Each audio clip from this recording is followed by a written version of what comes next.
I know people have probably done a video on this. I did a long video on it, but I decided to close that down and do a shorter video on it.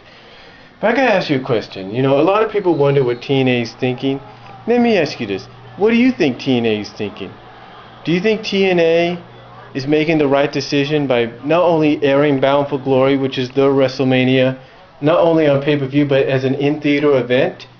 I mean, I can understand that, you know, some promotions and companies, sporting promotions and companies and entertainment companies, when they have big events like, say, Oscars or Grammys and all that, I can understand if they want to do it like that.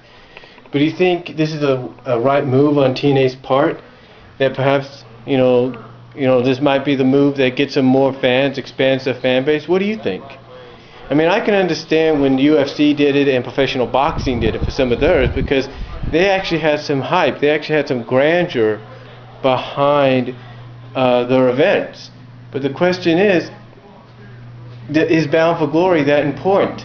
Is it that important to really showcase and hype up the fact that you got Sting and Hogan as one of your main events?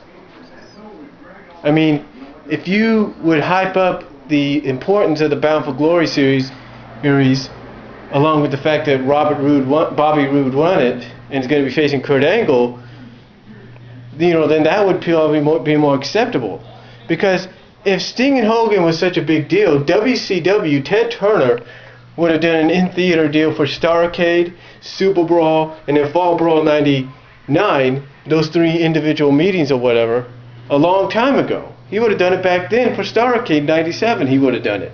But he didn't. Because even though it was an important match and a big deal, it wasn't that important to say, hey, let's make it an in-theater event.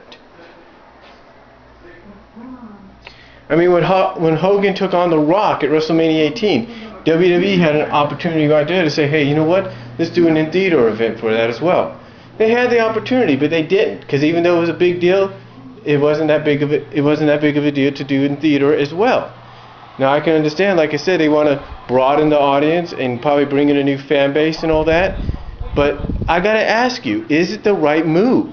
Is it the right move for them to do this? I mean, would you do this if you were in charge of TNA and Impact Wrestling?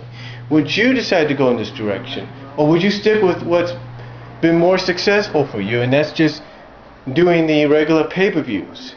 Because, folks, TNA has no idea what the attendance is going to be like for some of these for the in-theater events, for the in-theater seating. They don't have no idea.